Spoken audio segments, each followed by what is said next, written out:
ভারতীয় এজেন্ডা নিয়ে মাঠে জামায়াত। কেমন সংবিধান চান জানালেন এনসিপি নেতা আক্তার হোসেন। এবং সর্বশেষ জানাবো কক্সবাজার সহ 3 জেলার ডিসিকে প্রত্যাহার। শুনছিলেন সংবাদ শিরোনাম, এবারে বিস্তারিত। ভারতীয় এজেন্ডা নিয়ে মাঠে জামায়াত। জুলাই সনদ বাস্তবায়ন সহ 4 দফা দাবিতে আন্দোলনের ঘোষণা দিয়েছে বাংলাদেশ জামায়াতে ইসলামী। গতকাল মগবাজারে আল ফালাহ মিলনায়তনে আয়োজিত এক সংবাদ সম্মেলনে এই কর্মসূচি ঘোষণা করেন দলের নায়েবে আমির ডক্টর সৈয়দ আব্দুল্লাহ মোহাম্মদ তাহের। যদিও এই দাবিতে 8 দল নিয়ে তাদের যুগপৎ আন্দোলনে যাওয়ার কথা ছিল, তবে শেষ পর্যন্ত জামায়াতের সাথে এই যুগপৎ আন্দোলন থেকে সরে গেছে জাতীয় নাগরিক পার্টি, আমার বাংলাদেশ পার্টি এবং গণ অধিকার পরিষদ। অন্যদিকে একই দাবিতে পৃথকভাবে আন্দোলন কর্মসূচি ঘোষণা করেছে চরমোনাই পীরের দল ইসলামী আন্দোলন বাংলাদেশ, মাওলানা মামুনুল হকের নেতৃত্বাধীন বাংলাদেশ খেলাফত মজলিস, মাওলানা আব্দুল বাসিত আজাদ, আহমদ আব্দুল কাদের নেতৃত্বাধীন খেলাফত মজলিস। তাদের এই আন্দোলন কর্মসূচি ঘোষণাকে রাজনৈতিক বিশ্লেষকরা ভারতীয় এজেন্ডা বাস্তবায়নের নতুন তৎপরতা বলে মনে করছেন। আবার কেউ কেউ এটাকে রাজনৈতিক সুবিধা হাসিলের জন্য চাপ তৈরির কৌশল বলেও মনে করছেন। জুলাই জাতীয় সনদ ও পিআর পদ্ধতিতে আগামী ফেব্রুয়ারিতে নির্বাচন সহ 5 গণদাবি আদায়ে চলতি মাসে 3 দিনের কর্মসূচি ঘোষণা করেছে জামায়াত ইসলামী। কর্মসূচির মধ্যে রয়েছে আগামী 18 সেপ্টেম্বর ঢাকায় সমাবেশ ও বিক্ষোভ মিছিল, 19 সেপ্টেম্বর দেশের সব বিভাগীয় শহরে বিক্ষোভ মিছিল, 26 সেপ্টেম্বর দেশের সব জেলা উপজেলা বিক্ষোভ মিছিল। 5 দফা দাবি হলো জুলাই জাতীয় সনদের ভিত্তিতে আগামী ফেব্রুয়ারিতে নির্বাচন আয়োজন করতে হবে। আগামী জাতীয় নির্বাচনে সংসদের উভয় কক্ষে পিআর পদ্ধতি চালু করতে হবে। অবাধ, সুষ্ঠু ও গ্রহণযোগ্য নির্বাচনের লক্ষ্যে সবার জন্য লেভেল প্লেইং ফিল্ড নিশ্চিত করা। ফ্যাসিস্ট সরকারের সব জুলুম ও গণহত্যা, দুর্নীতির বিচার দৃশ্যমান করা। স্বৈরাচারের দোসর জাতীয় পার্টি ও 14 দলের কার্যক্রম নিষিদ্ধ করা। গতকাল একই কর্মসূচি ঘোষণা করেছে চরমোনাই পীরের নেতৃত্বাধীন দল ইসলামী আন্দোলন বাংলাদেশ এবং আহমদ আব্দুল কাদেরের দল খেলাফত মজলিস। জামাত সহ ইসলামী রাজনীতির সাথে জড়িত এই দলগুলোর ঘোষিত এই আন্দোলন কর্মসূচিকে ভারতীয় এজেন্ডা বাস্তবায়নের নতুন কর্ম তৎপরতা বলে মনে করছেন রাজনৈতিক বিশ্লেষকরা।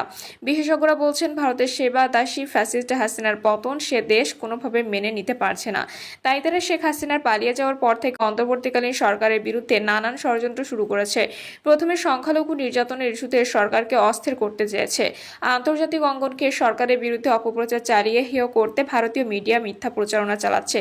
এরপর শ্রমিক আন্দোলনের মাধ্যমে দেশকে অস্থির করতে চেয়েছে। আনসার বিদ্রোহ, সচিবালয় বিদ্রোহ সহ আরও অনেক ইস্যু তৈরি করে ডক্টর ইউনূসের নেতৃত্বাধীন অন্তর্বর্তীকালীন সরকার পতনের চেষ্টা করেছে ভারত। তবে ভারতের এসব ষড়যন্ত্র সরকার বেশ সফলতার সাথে মোকাবেলা করে টিকে আছে। তবে ভারত তাদের ষড়যন্ত্রের জাল এবার ভিন্নভাবে বিস্তারের চেষ্টা শুরু করেছে। বর্তমান তত্ত্বাবধায়ক সরকার আগামী ফেব্রুয়ারি প্রথমার্ধে জাতীয় সংসদ নির্বাচন আয়োজনের ঘোষণা দেওয়ার পর ইন্ডিয়া এ নির্বাচন বানচালের জন্য মরিয়া হয়ে উঠেছে। এজন্য সে দেশে আশ্রিত ফ্যাসিস্ট হাসিনার সাথে পরামর্শ করে তারা নতুন কৌশল নিয়ে অগ্রসর হতে চাচ্ছে। এই কৌশলের মধ্যে রয়েছে ব্যাপক নাশকতা সৃষ্টি করে দেশের আইন শৃঙ্খলা পরিস্থিতির অবনতি করা। আর দ্বিতীয়টি হচ্ছে বিভিন্ন দাবি নিয়ে কয়েকটি রাজনৈতিক দলকে আন্দোলনের মাঠে নামানো। ভারতের যে প্রথম কৌশলের অংশ হিসেবে আওয়ামী লীগের ঝটিকা মিছিল ও দেশে বিভিন্ন রাজনৈতিক দলের নেতাদের উপর হামলা শুরু হয়েছিল, তবে সরকারের গোয়েন্দা সংস্থা সহ আইন শৃঙ্খলা বাহিনী এই ব্যাপারে সতর্ক অবস্থান নেয় এ নিয়ে আর অগ্রসর হতে পারছে না। তবে আসন্ন দুর্গাপূজাকে কেন্দ্র করে নাশকতা তৈরির পরিকল্পনা তাদের রয়েছে। এ বিষয়ে সরকারও সতর্ক অবস্থানে আছে। ভারতীয় ষড়যন্ত্রের দ্বিতীয় যে কৌশল তা হলো বিভিন্ন দাবি নিয়ে কয়েকটি রাজনৈতিক দলকে আন্দোলনের মাঠে নামানো। জামাত ইসলামী সহ কয়েকটি ইসলামিক রাজনৈতিক দল আন্দোলনের যে কর্মসূচি ঘোষণা করেছে সেটি এই কৌশলেরই অংশ বলে রাজনৈতিক বিশ্লেষকরা মনে করছেন। রাজনৈতিক বিশ্লেষক ডক্টর জাহিদুর রহমান বলেন, দেশের নির্বাচনের সুস্পষ্ট রোডম্যাপ ঘোষণার পর জাতীয় পার্টিকে নিষিদ্ধ করার তৎপরতা কোনো স্বাভাবিক রাজনৈতিক প্রক্রিয়া নয়, বরং মনে হচ্ছে এটি পরিকল্পিতভাবে নির্বাচনী পরিবেশকে জটিল করে তোলা ষড়যন্ত্র। পিআর ভারতে একটি এজেন্ডা, এটা বাস্তবায়ন এবং জাতীয় পার্টি নিষিদ্ধের দাবি নিয়ে আন্দোলনের সব মিলিয়ে একটা বড় ধরনের ষড়যন্ত্র চলছে নির্বাচন বানচালের জন্য। এ বিষয়ে ফ্যাসিবাদ বিরোধী সবাইকে অবশ্যই ঐক্যবদ্ধ হতে হবে, তা না হলে রাজনীতিতে বড় ধরনের দুর্যোগ নেমে আসতে পারে। জামায়াত সহ 4টি দল যেসব দাবিতে কর্মসূচি ঘোষণা করেছে তার মধ্যে অন্যতম হলো জুলাই জাতীয় সনদ বাস্তবায়ন ও পিআর পদ্ধতিতে আগামী ফেব্রুয়ারিতে নির্বাচন। এছাড়াও রয়েছে জাতীয় পার্টি সহ 14 দলকে নিষেধ করা। জুলাই সনদ বাস্তবায়নের বিষয় নিয়ে রাজনৈতিক দলগুলোর মধ্যে অনেকদিন ধরে আলোচনা চলছে। সর্বশেষ গত 14 সেপ্টেম্বর যে আলোচনা হয়েছে তাতে সেসব বিষয় নিয়ে মতবিরোধ ছিল, তা অনেকটাই দূর হয়েছে।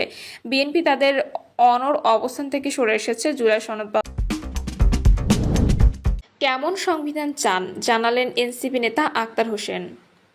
আমরা চাই এমন সংবিধান, যে সংবিধান মানুষের গণতন্ত্রকে সুরক্ষা দিতে পারে, এমন সংবিধান যেটা বাংলাদেশের মানুষের অভিপ্রায়কে ধারণ করতে পারে, বাংলাদেশের মানুষের ভোটের অধিকারকে সুরক্ষিত করতে পারে, বাংলাদেশের বিচার বিভাগকে স্বাধীন রাখতে পারে, যারা রাষ্ট্র ক্ষমতায় আসবেন তাদের জবাবদিহির আওতায় নিয়ে আসতে পারে, ক্ষমতাকে কেন্দ্রীভূত না করে ক্ষমতার বিকেন্দ্রীকরণ জারি রাখতে পারে। সংবিধান নিয়ে আকাঙ্ক্ষা তুলে ধরে কথাগুলো বলেছেন জাতীয় নাগরিক পার্টির সদস্য সচিব আক্তার হোসেন। আন্তর্জাতিক গণতন্ত্র দিবস উপলক্ষে আজ সন্ধ্যায় বাংলাদেশে গণতন্ত্র প্রতিষ্ঠায় কেমন সংবিধান চাই শীর্ষক সেমিনারে এসব কথা বলেন আক্তার হোসেন। রাজধানীর বাংলা মোটরের যুব শক্তির কার্যালয়ে এই সেমিনারের আয়োজন করে এনসিপি যুব সংগঠক জাতীয় যুব শক্তি। বাংলাদেশের রাষ্ট্র ক্ষমতায় ভারসাম্য নিশ্চিত করতে পারে এমন সংবিধান চান উল্লেখ করে এনসিপির সদস্য সচিব আরও বলেন, আমরা এমন সংবিধান চাই যেটা বাংলাদেশের সকল শ্রেণীর মানুষকে ধারণ করতে পারে, বাংলাদেশের সকল ধর্মের মানুষ, সকল সম্প্রদায়ের মানুষ, সকল জনগোষ্ঠীর মানুষের অধিকারকে ধারণ করতে পারে। নতুন সংবিধান না হলে এসব চাওয়া চ্যালেঞ্জের মুখে পড়তে পারে উল্লেখ করে আক্তার হোসেন বলেন, যে কোনো সময় কোর্টে এটাকে চ্যালেঞ্জ করা হবে। কোর্ট সিদ্ধান্ত যদি বাতিল করার অথরিটি দেখে, যেহেতু এই সংবিধানের বেসিক স্ট্রাকচার ৭২-এর বেসিক স্ট্রাকচার হিসেবে প্রতিষ্ঠিত হয়ে আছে, আমরা এমন সংবিধান চাই যে সংবিধান তার নতুন বেসিক স্ট্রাকচার নিয়ে জাতির কাছে হাজির হবে। জুলাই সনদকে সম্পদ হিসেবে বর্ণনা করে সেটাকে বাস্তবায়ন করা হবে নাকি অঙ্গীকারের মধ্যে ফেলে রাখা হবে, এমন প্রশ্ন তোলেন আক্তার হোসেন। সেমিনারে এনসিপি যুগ্ম সদস্য সচিব জহিরুল ইসলাম বলেন, ৭২ সালে গৃহীত সংবিধানে ফ্যাসিবাদী সকল কাঠামো বিদ্যমান ছিল, কারণ তার কয়েক বছর পরে শেখ মুজিবুর রহমান বাকশাল কায়েমের মাধ্যমে সংবিধানে যতটুকু কাঠামো ছিল সেটুকু ধ্বংস করে দিলেন। সেই সংবিধান জনগণের অভিপ্রায় ধরে রাখতে পারেনি। ৩৬শে জুলাই জনরায়ের মাধ্যমে সেই সংবিধান আসলে বাতিল হয়ে গেছে। সেজন্য আমাদের একমাত্র মুক্তির পথ হচ্ছে নতুন একটি গণপরিষদ নির্বাচনের মাধ্যমে নতুন একটি গণতান্ত্রিক সংবিধান নির্মাণ। এনসিপি যুগ্ম আহ্বায়ক জাবেদ রাশিন বলেন, অভ্যুত্থানের ওপর দিয়ে যেই নতুন বাংলাদেশের স্বপ্ন আমরা দেখেছি, সেই নতুন বাংলাদেশের যাত্রার দিকে গণতান্ত্রিক অভিযাত্রায় আমরা যদি অগ্রসর হতে চাই, আমাদের মৌলিক সংস্কার বাস্তবায়নের মধ্য দিয়ে অগ্রসর হতে হবে। এনসিপির এই নেতা বলেন, আমরাও নির্বাচন চাই, সেই নির্বাচন অবশ্যই গণপরিষদ নির্বাচন হতে হবে, যে গণপরিষদ নির্বাচনের মাধ্যমে আমরা জুলাই সনদকে একটি টেকসই অবস্থায় নিয়ে যেতে সক্ষম হব। দেশের বিদ্যমান সংবিধানকে মৃত উল্লেখ করে এনসিপি যুগ্ম আহ্বায়ক সারোয়ার তুষার বলেন, আমাদের সংকট হচ্ছে সংবিধান নিয়ে, এবং এই সংবিধানের ভেতর থেকে বারবার মিলিটারি শাসন আসে, বারবার জরুরি অবস্থা আছে। সেমিনারে জাতীয় নাগরিক পার্টি ও জাতীয় যুব শক্তি নেতারা বক্তব্য দেন। সেমিনারে জাবেদ রাশিন বলেন, কোনো যুগপৎ আন্দোলনে এনসিপি যাবে না। এনসিপির অন্যান্য যে দাবিগুলো আছে, যে রাজনৈতিক দলগুলো, সেই দাবিগুলোর সাথে আমাদের একাত্মতা আছে। আমরা সেই দাবিগুলো নিয়ে আমাদের মতো করে আন্দোলন বা কর্মসূচি দেব, কিন্তু কোনো জোটের সাথে, কোনো দলের সাথে কোনো যুগপৎ আন্দোলন এনসিপিতে যাবে না। এনসিপির এই নেতা বলেন, অনেক কথা ছড়াচ্ছে বাজারে, এনসিপি একটি জোটে যাচ্ছে, অমুক দলের সাথে অমুক দলের সাথে। আমি আপনাদের স্পষ্ট করে বলতে চাই, এনসিপি কোনো জোটে যাবে না। এনসিপির সামনে নতুন বাংলাদেশ বিনির্মাণে মধ্যমপন্থী বাংলাদেশি রাজনীতিকে সামনের দিকে এগিয়ে নিতে কাজ করছে।